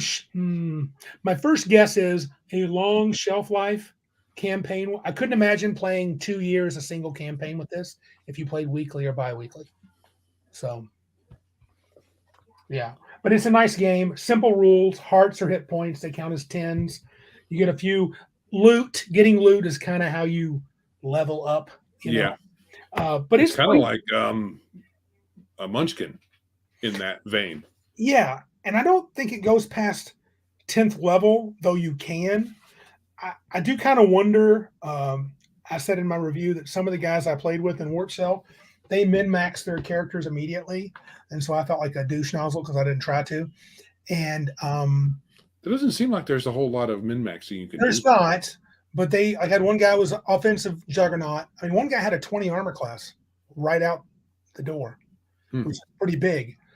But having said that, I don't know how much better things get. But I do think it's a fun, short campaign game, simple. It's got I think it's got 5 worlds in the Master Edition, 3 worlds in the Second Edition. So different settings you can play with the same core rules. Very easy, up and running fast. Character sheet is nice. And our buddy Ben, who's running it, he added a luck stat, which was no problem. Makes for fun stuff. It's kind of an oddball name. Yeah. Index card is part of its history, but not at all how you play it. You do not need an index card. No, but you can't. I thought, well, maybe the character sheet's on an index card. No, you can't fit that on an index card. Not and read it. I do think, though, if you're playing it, if I was going to run a campaign as a DM, I feel like the DM should probably take some of the attacks and add a little flair to them because they get a little simplistic. The word a little generic. Little generic. So you want to add a little flair and flavor to your description of your abilities and stuff. Oh, people are laying out their top 5 games. Show some. I'm starring. Yeah, weird guy. Well, hold on. Oh, you don't do it yet? Do it later. Yeah, we're going to get input from the crowd here. Yeah. Yeah, put your top 5 in there. We'll show it off. We're not afraid. Or however many you want to put in there as games to add or talk about or suggest. Yeah. Oh, 2 honorable mentions before we continue. Oh, okay. From my wife, Cyberpunk, the old Cyberpunk. So I have Cyberpunk. I have the box set somewhere in here. I think it's hidden. But yeah, I have the first edition. I think it's the first printing of the Cyberpunk box set from back in the day, 80s. And Bunnies and Burrows. Now, I looked that up. Where is that at? Just to see how much you would have to perhaps pay for it if you wanted to pick it up. I mean, I don't know about Bunnies and Burrows. My wife is an animal lover, so that's her go-to. Hey, let's play this. It's $50 for 3rd edition. At the red Cyberpunk red. For Bunnies and Burrows on eBay. So I'm not sure if that's worth it. Considering it's from back in the day, it's probably not very chunky. This Lombardo says Bunnies and Burrows is now made by Frog God Games. Yeah, this one says Frog God Games by Dr. R. Dennis Astaire and Dr. Scott R. Robinson. Oh, okay. So maybe they just maybe it's this. I think these guys might be the original creators. Okay. And they're just distributing it perhaps through Frog God, maybe with some different material. Sure. Added in. Yeah, they've partnered. Frog God Games has partnered with the 2 doctors. So yeah. Yeah. Interesting. With Cyberpunk, I'm thinking Cities Without Numbers by Kevin Crawford might be my go-to game. But honestly, probably not. I'm not much of a Cyberpunk guy, and unless you add a little Shadowrun energy in there, then I probably could do it because I love the monsters and the magic. I've got to have something fantastical in my game. It's hard for me to play. Whose turn is it? Yours or mine? I think it's yours, dude. I just did the ICRPG Master Edition. Yes, you're right. That's right. So your wish is my command. Shadowrun. There you go. Oh, is that the first or second edition? Second. Yeah, I've got a copy of that somewhere, an old hardback somewhere, beat up. So yeah, second edition. I mean, people can have an edition war here in the comments if they want. Mm-hmm. But Shadowrun is the future setting of Earthdawn, from what I understand. Yeah. They are connected. I wonder, does anybody out there know, apart from the kind of mentioning that they're connected, are there leftover cares or citadels that can be discovered in Shadowrun? Or is it just background information that Earthdawn and Shadowrun are connected for some reason? I think they're connected because they were made by, both were made by FASA. Is that true? Or am I imagining? That's right, I believe. Yeah, they're both made by FASA. So maybe they just connected them together because they're both same company. But Shadowrun, I've had some fun times playing that. Not a whole lot. I haven't played it a lot, but when I played it, it was fun. Cool. T-shirted points out to us, to me, if you want cyberpunk with the fantasy type stuff in it, you want Low Life 2050. Okay. Or Savage Worlds game? Is that a Savage Worlds? Genifunk? Okay. Gene Funk. Oh, sorry. Yes. Duh. I can't read. Reading was never your strong suit. No, reading for the week. Just make up crap and do math. That's what I say. Oh, you didn't finish it. Oh, I didn't? I thought I did. Or Gene Funk. I thought there was another game after that. Superior to Shadowrun in all ways. I was trying to. You'd have to. Look. You'd have to. Look, Joe. If T-shirted says it, it's true. So next. You have to back that up with something. He did. He said, because I said so. Mountain, according to Legion of Myth, Mountain Shadow, Great Dragon, exists in both games, as do many of the rances. You mean races? Because, yeah, he means races. Oh, we got some top fives in here. I want to star some more. People are laying down their top fives pretty quick. I want to make sure I get them all. Joe's slacking on the job, talking about stuff. Bruce has some choice words. It's just background information because both are made by the same woke-ass people. Now Shadowrun is published by an equally poop-hole woke-ass guy. Bruce, you have a way with words, sir. I'm just running through, make sure we don't miss anybody because I want to read everybody's top ones. Okay, I think we got everybody. Yeah, put your top favorite groovy games up there. We'd like to know. We're going to read them too because we like you guys. Randy Nichols, I don't savage worlds. What do you savage? That implies you do savage some things, just not worlds, which is, makes sense. You are only human. Worlds are very big. Low Life is OSR, so it's not a Savage Worlds thing. Gene Funk is built on 5e bones, so these are worth looking up. Okay, yeah. 5e bones, but you go past 20, which is rare. All right, but you need the Savage Worlds. Right. Well, stats blow right past 20, so Joe's loving that. Yeah. 50 on my stat. So yeah, Shadowrun was nice. It was a fun experience, and I've mentioned a little disdain for the Decker back in the old days. Ooh. President Dunkelzahn is also an Earthdawn thing. Gotcha. All righty. Bruce has got all kinds of attitude tonight. Savage Worlds and GURPS are just palladium with all the fun sucked out of them. GURPS is, but Savage Worlds. In IMO, but he's wrong. He's wrong. Bruce is wrong. because watcha, Savage Worlds is on the list. Love it. That's the next game. Yes, you play Savage Worlds. If you like GURPS, then you're wrong. Savage Worlds is what you should like. This is the generic universal system that works for most systems. I love the edges element. I love how you pick those. You get drawbacks with your hindrances. I like the simplicity of it. I like the dice, and I like the cards in the game. Not every game do I want cards. I don't want games with proprietary dice. You do. I do like Savage Worlds, especially Deadlands. I would say Deadlands 1, as far as what setting. Supers or Rippers would be 2 or 3. This game runs Supers as good as any game I've ever seen. It's really excellent, and it's pretty straightforward.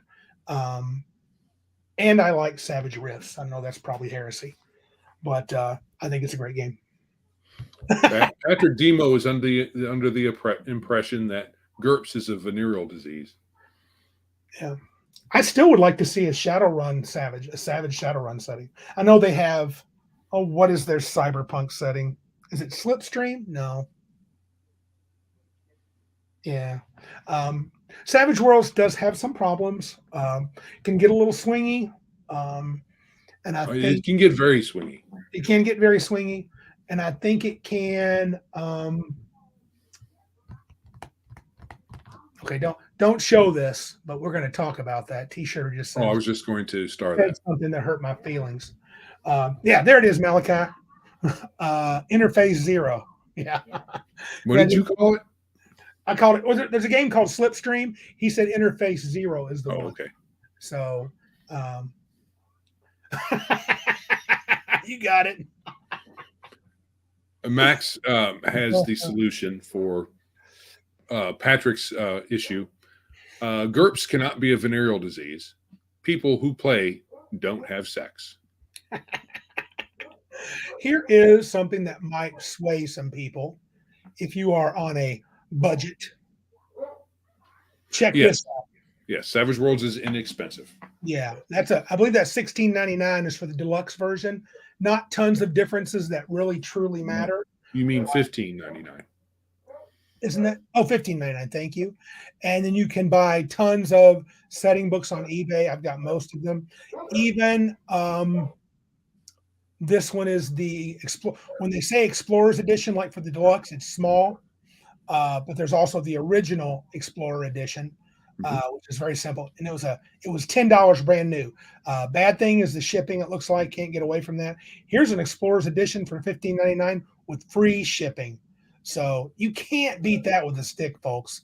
And you can play all kinds of groovy games with this. But I get it. If it's not for some people, then it's all right. Bruce, I would almost agree with you here. Deadlands First Edition is better than Savage Worlds Deadlands. I liked the first edition initially. Dude, that's too many stinking stats. I mean, it's almost like Palladium does. It makes Palladium look like there's no stats on the paper. There's all kinds of stats. So that's a little Palladium-esque for the number of stats. But Deadlands was beautifully written. It's still pretty good, pretty well written. But the first edition of Deadlands was beautiful. It was his own system. Anyway, I say Savage Worlds. These guys say no, but they're welcome to be wrong. I think Savage Worlds is great for a pickup game because it's easy to get into, easy to get started, and the play can be pretty fast. It can be swinging too. You could all be dead very quickly. Yeah. And I don't know if Bruce is saying this like it doesn't. He says it's not Deadlands without chips and cards. Yes. And the Savage Worlds version has chips and cards. Yeah. So yeah, I agree with you on that though. Whether you're playing the original Deadlands or the Savage Worlds version, absolutely. Chips and cards. All right, dude. I've only got one more. It's your turn. I have two. I know, because I had to agree with you multiple times. All right. This is going to be a little cringy for some people. I don't know why, but it will be because of one of the icons on it. Why am I cringing? I can't see it. Sorry. Oh. So Chronicles of Aeres. I picked this up not too long ago. It's built on 5th edition engine, but they're redesigning it for Castles and Crusades. So it's kind of a custom setting for 5th edition. It has a lot of elements to it that are familiar to everybody. Bunnies and Burrows is one of them. Red Wall is one of the inspirations for this as well, though I am not familiar with it. But it has some really decent art in it. Okay. It's very well laid out. But it is built on 5th edition. I don't think you need the 5th edition core rules to play it. It has everything here that you need, I believe. I could be wrong. Um, and like a lot of books, the art varies. I don't think the same person did all of them. Some of it's cartoony like this, but still not bad. Mm-hmm. Oh, so does it got a lot of like animal races and stuff? There's some of that in here. That's not my favorite, but I heard the guy interviewed. It sounds like he's got the right. Well, it has all the fifth edition races with the addition of the mouse people. So I think get that pretty close. Mr. Boban says it now makes sense that Joe is married to an anthropomorphic squirrel. Yes, it does. Yeah. Yes, great mouse detective. That art is nice. That art is probably good enough, and the fact that I know that the guy is a good. What's his name? Who's the writer of that? What's his name? Oh, Brian David, and they've interviewed him at Nerd. Right. I can't remember his name off the top of my head. Dueling Dragon Adventures is the name of their imprint. Mm-hmm. Let me see if he puts his name in here. Greg's his first name, says Malachi. Yeah, Greg. That's right. Yeah. Cool. Secret Squirrel, Greg is his name. Maybe he just goes by Greg. The wizard. Greg Lambert. All right, good for him. Greg Lambert and Franklin Mills. Yeah, and Bruce says he's a good guy. A lot of folks are praising the name of Greg. So, and I've heard him interviewed. He seems pretty cool. Yep. Oh, Legion says, all right, book tape and corner protectors on all of my Alternity TSR version books now. Add that to your list of awesome games. Yes. Oh, I forgot Alternity. No, he's not saying our list is awesome. Oh, no, he says add it to your list. A person's as list. Awesome games. As awesome game, add it. I agree. I actually ran a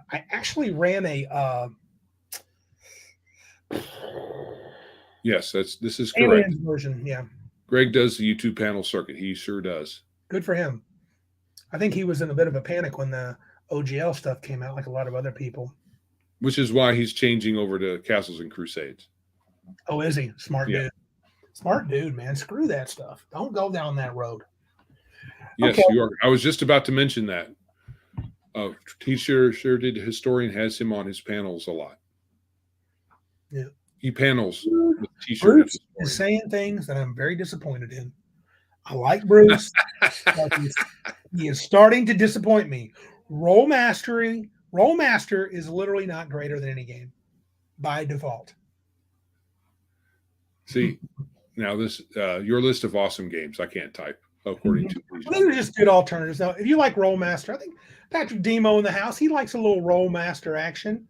It's just not my cup of tea. To each their own. I did. That's what I was thinking of. Martinson's referring to. Remember the Aliens game I ran using Alternity? I really like that system. I should pull that out sometime.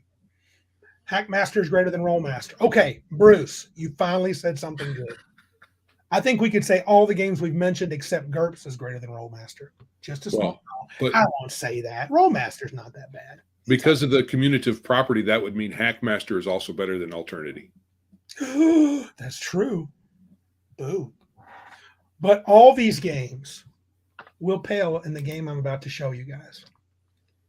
And Joe is going to agree. I was wondering if you were going to pull that one out. Dude, I do like some 13th Age. I get it. We beat this in the ground. If you go back a few, maybe 40 episodes, 30 episodes, we beat the crap out of this game. We told everybody all about it. Yeah, it's got its 4th edition kind of roots and its 3rd edition roots. And it's got a lot of indie stuff built in it. But you talk about a quick sit down and play. I'm going to run one at least one session at Cabin Con, and it's going to be fun. We're going to have a highfalutin fantasy adventure with lots of sweet characters doing cool crap. So it's going to be fun. I agree with Weird Guy. He's going to show Star Wars? Oh, no. 13th Age, Bruce, the game you need to play. Bruce loves 13th. He does. It's his new favorite. Yeah. He has the book in his bed with him. All the time. He does. I know he does. Where other guys have blow-up dolls, he has a blow-up 13th Age book. And for anybody who says it, yes, I know the company is pretty stupidly woke. So, unfortunately. But they don't really, as far as I can tell, they don't I don't That think doesn't bleed into the game. I know bits and pieces of things they've done related to the game that's pretty wokey woke. I kind of stopped a while back buying new stuff from them. Yeah, true. Mr. Elliott's going to run 13th Age too. Thanks, Josh. I agree with Weird Guy. Weird Guy 564 says, I found GURPS a bit too crunchy. Gosh, I know Joe hates it, but I'm a rules light guy too. What's green? I can't even interpret this. Get a Daki of your 13th Age waifu? Daki? I don't know what a Daki is. I know what a waifu is. What is a waifu? A woman you want as your wife. Wife. Get a Waifu. Daki of your 13th Age wife. But when you see waifu pictures, so if someone, like in Twitter, they'll say blah, blah, blah, waifu, and they'll have a picture. It'll be an Asian chick with gigantic boobs, almost exclusively. A body pillow. Agreed. Legion, framework plus rulings greater than rules. Correct. Rulings are rules. Rulings are rules for the moment. They don't have to Ad hoc rules. Ad hoc rules that you don't remember the next week. The only reason people like rulings better than rules is because they like their rules better. So, okay, which is fine. Green Apple has helped me.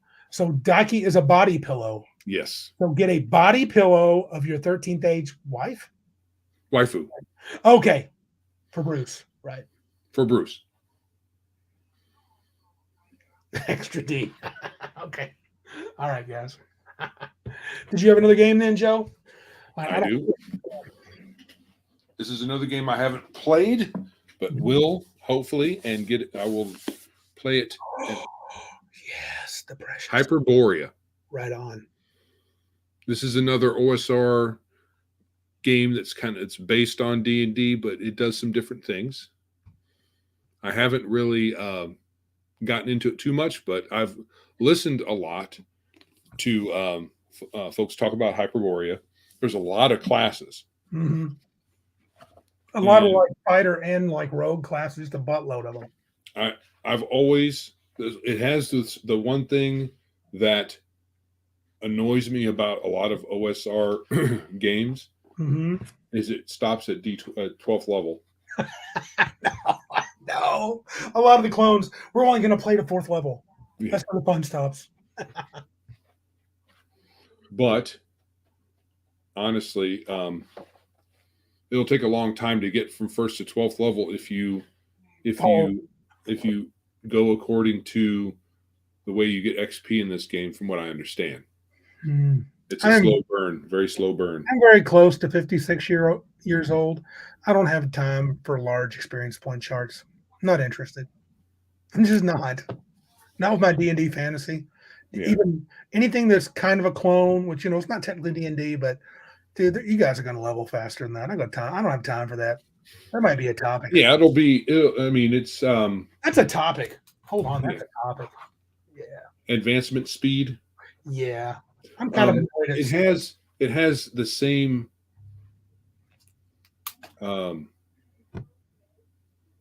don't know what to say, magnitude of experience points as you're familiar with from D&D.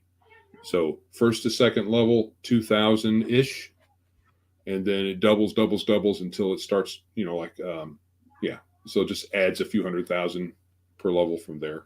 Well, it solves everything. So if you're a D&D fan, it'll likely be a game you'll enjoy. Yeah. Yeah, so these are all games, for me, not necessarily ones that I've played much or at all. Oh, yeah, not all of them. We just mostly D&D. It's mostly a suggested list of games that we all should try as a community and share our experiences. Many of these games, folks that we've seen videos from, likely a lot of the folks here in chat have played these more than I have, and probably Randy. Yeah. But because I know a lot of these games Randy hasn't played either. Nope. Why don't we look at some of our chat guys, see what they say their top games are? Okay, I have some starred things. Yeah. All the way stars. Weird Guy at 854 is the first one, I think. Or do you have before that? I think 907. Check 854, Weird Guy. Well, first one before that, though, T-shirt Historian says Torg. Oh, that's not cool. Why is that not cool? Because I've never played it. That's why it's not cool. I need to play that game. I love the idea of, what is it called? Not Infinity Wars. What is that? Possibility Wars. Possibility Wars. Yeah, dude. Yeah. Right on, t-shirt. Cool. Do you play the new one or the old one? That's the question. Nice. Okay, so there's a 901 from Maliki. So the one before that, check it. I can show it if you want. I'm on it. 850. See, weird guy? 854. Yeah. All right. Weird guy. Top 5 games: Dungeons and Delvers, Dice Pool. Hi, David. Mini 6 Bare Bones. I'm not familiar with that. Palladium Fantasy 1E. Right, first edition Palladium Fantasy. I think mine's second edition. Pocket Fantasy and an oddball called Warbirds, which he follows up right underneath that. It says it's a D6 game based on diesel punk fighter planes in a world with floating islands and a gas giant atmosphere. Cool. Yeah, interesting. A gas giant, humans can't live there because the typical gas giant gases are toxic to organic life, but you never know. So essentially, it's probably mostly oxygen instead of mostly methane. All right. Cool. Bruce Lombardo says, my top 5 are Star Wars D6, which sadly we didn't have either one of us. No Star Wars for you. You know, I love Star Wars as an IP to watch. I just don't. It's less like Dune. I like to read it. I haven't liked the movie versions very much. Yeah, you've been tough to please with that. Yes. Fair game. Fair enough. But for a game, I guess I can understand a way to do that. Anyway, Star Wars D6, my ugly, unedited mess of a game. Well, that doesn't... How are we supposed to share that, weirdo? Number 3, Warhammer Fantasy Roleplay. Oh, I don't know. I should have brought that up. I have that too. I have the Hogshead version, I believe. Yeah. I'm not sure. No, I have Black something. It's a Black company or some company, Black something, made the version I have. I have it here somewhere. Maybe I'm over. Yeah, it's right there. The old version. And YouTube watching us turn. Hogshead. Mine's Hogshead. Oh, Joe's got. Anyway, sorry everybody, you're watching the back of our heads. Number 4, BX Rule Cyclopedia. 5, Mutant Chronicles, first edition. Never played that. Me either. By the way, the Legion of Myth has a whole Mutant Chronicles series of videos. Should check that out. Oh, Weird Guy says Mini 6 Bare Bones is a simplified version of the Star Wars D6 rules. Oh, okay. All right. Oh, Bruce follows that up with saying Dungeons and Delvers is in my top 10. Right on. That's fair. Let's see. The next one, Martinson. Yep. Top 5. Deadlands, number 1, a.k.a. Savage Worlds. 2, X-Crawl, DCC version. 3, Rifts. 4, Aliens by Free League. And 5, Shadowrun. Yeah. Probably could have nailed the first 3 for you. I know Martinson well enough. I would have said those right in that order, I think. Maliki. Oh, yeah. What's he got? Top 5 are Rifts, Castles and Crusades, Savage Worlds, Palladium Fantasy, and WEG Star Wars. Oh. Let's see. I think... Oh. Okay, that's not a top 5. There should be one by Patty somewhere down there. Yeah. Patty's Parlor, and thanks for stopping by, Patty. Yeah, thank you, sir. We had our one patron in here from Patreon. We started Patreon, if you didn't know. Cool. And our patron was in here earlier. I don't know if he wants me to out him. Anyway, Patty's top 5. Die 10 for obvious reasons. That's his. That's his game. Yeah, it's nice. IK RPG. I don't Is know that. IK? Mm-hmm. Is that Iron Crown? Iron Kingdoms. Is that Iron Iron Kingdoms? Kingdoms, yeah. 3 Gamma World, 4 Crimson Dragon Slayer, 5 Wretched, which replaced Cthulhu for me. Actually, they just released a Wretched RPG. Since most of their the Red Room had a bunch of Wretched this, Wretched that, Wretched the other thing, lots of Wretched all over the place. They didn't have a singular, I didn't think, volume until now. So they've just released it yesterday, today. Oh, okay. Yeah. Yesterday they released it on their website. My website was having issues, so they didn't until today. Or maybe that was day before yesterday and yesterday, something like that. Yeah. So yeah, it's cool. Violence Solves Everything. He has 5 here. Palladium Fantasy 1E, Rollmaster, Shadowrun, Heavy Gear, and Alternity. Heavy Gear, that's also a video game. Isn't that also a video game as well as an RPG? Heavy Gear might be. Well, DM Blackwall's in the house. Welcome, sir. Hey, did we get all the violences? Yes. Well, Mr. Reactionary Principal Gamer with Mr. Max Bovan dropped some throughout. He didn't put them all in one message, but I'm going to read the ones he liked. Well, he mentioned, I assume he likes them. Modifius Conan, that's 2D20. Forbidden Lands. Pendragon, which is a game I always thought I'd want to play, but I'm not sure. And then Werewolf, I assume the Apocalypse, the original. So, yeah. And Joe Martinson said, yes, you were right. And maybe 2 games, according to Violence Solves Everything. Cool. That was fun. There's a lot of good games people to try out, including me. So, his we little get confirmation that IK is Iron Kingdoms. Yeah, they're 2D6 system. I don't think the D20 one. He's not talking about the D20 one.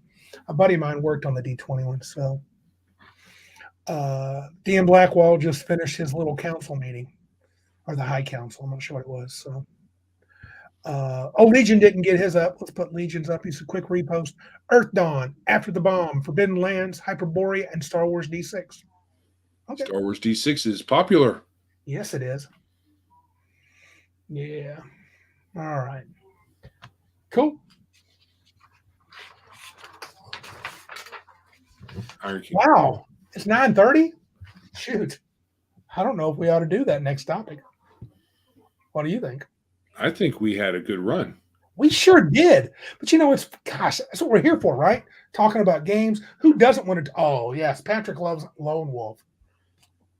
That was originally a series of choose your own adventure books that became an RPG later. Oh, yeah. Oh, what's DM Blackwall telling us?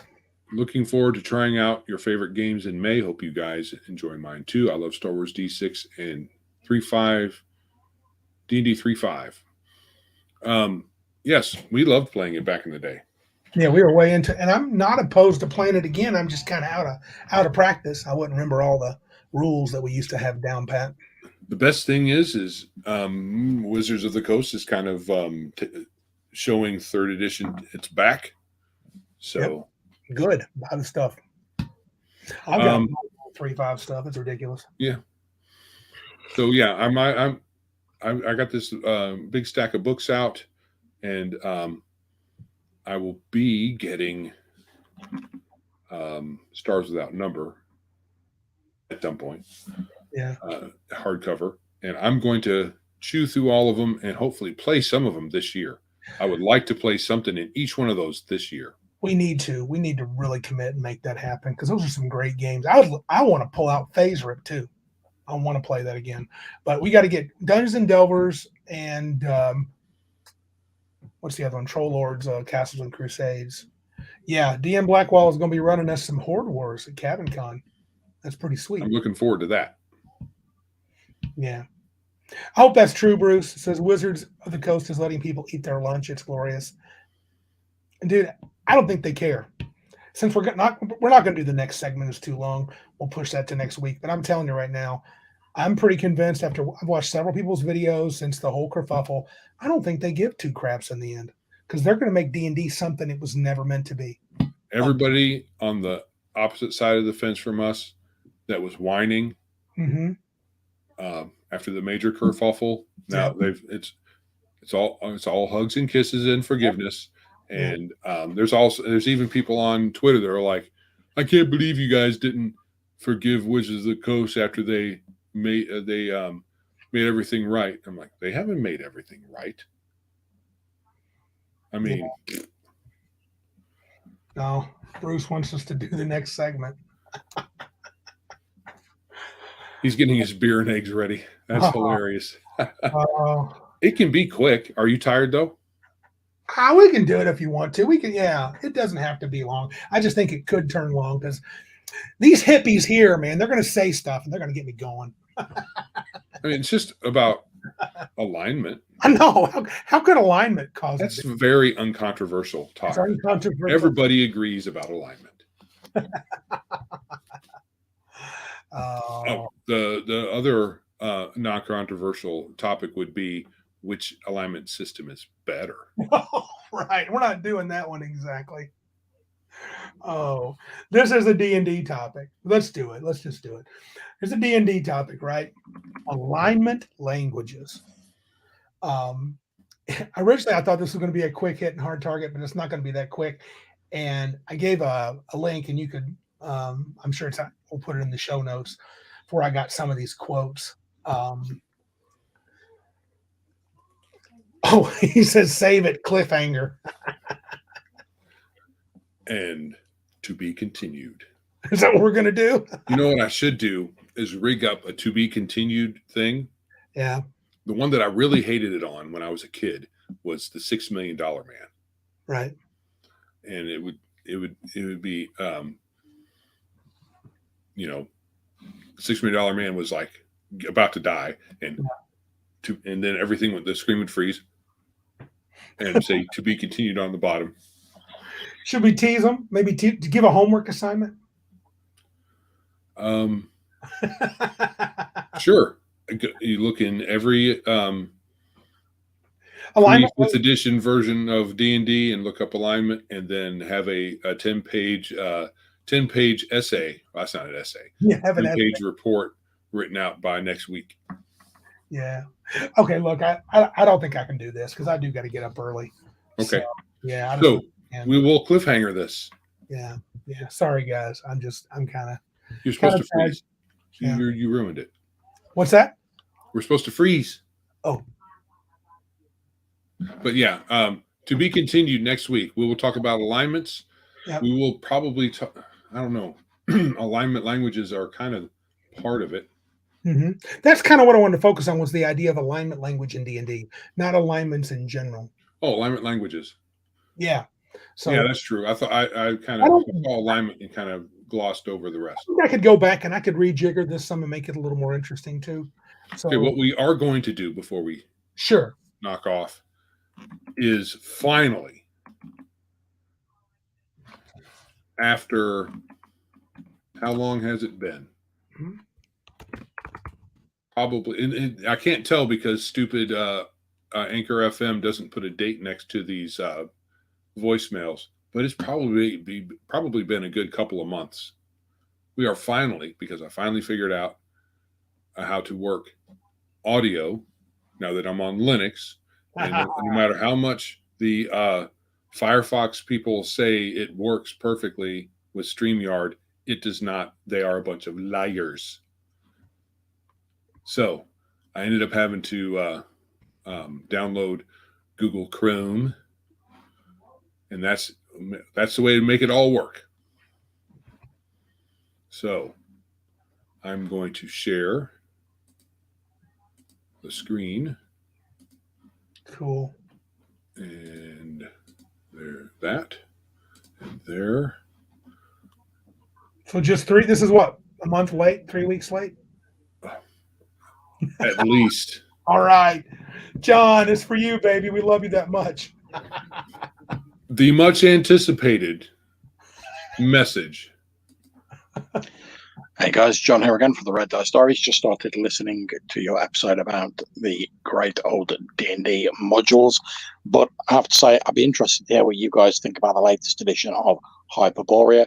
I got mine a while ago, and I've had a quick flick through it. I haven't really had a chance to sit down and sort of delve deeply into it and sort of read through it. I'd be interested to hear what you guys' thoughts are on the books themselves. Anyway, I'm going to get back to listening to the episode. Keep up the good work. I'll catch you soon. Ta-da! Made it work. Hyperborea. I can't wait to play. Yeah, I haven't read them all the way through. As soon as I got it and saw mine, I think I got mine before you did, Joe. I knew you would love the setting. It's all humans all the time. I think the books are gorgeous. I love the setting. I love the feel. It's got a lot of Cthulhu type monsters, and it's got a first edition flavor. We've yet to get it to the table or read it all the way through, but I know I'm going to like it when we play it. Right. So in answer to Maliki, well, I'm almost 45. I don't really remember $6 Million Man. Correct. You probably weren't alive when $6 Million Man was on TV when it was new. Right. So $6 Million Man was a TV show back in the 70s, as Bruce says. It started out as a TV movie, but then it became a series about a cyborg. So it was pretty cool, I thought. Mm-hmm. It was, I tried watching a few episodes not long ago. Right. And it's, it's dated. It's dated. But it was made in the 70s. Did you have the action figure? I had the $6 million. Yeah, I had the one where you could pull up the skin and see the little plastic, stupid. But that was so cool back in the day. Yeah, it was so cool to me. I loved it. Yeah. But yeah. 2 words. Oh yeah. Jamie Summers. Beauty pie. Yes, she was. But actually, I think that series ended up getting a little more love because there was $6 Million Man and then the Bionic Woman, and she had a German Shepherd, Bionic German Shepherd as well. Yeah. So. Bionic was the key. Now, Patty had a question, though. Let's get to Patty's question. He said, how do you leave voicemails now? Does he have to get on Anchor or Spotify? Anchor.fm/Biggest Geekus. Yeah. There will be a link. Yes, please do. We'd love to hear from you. But yeah.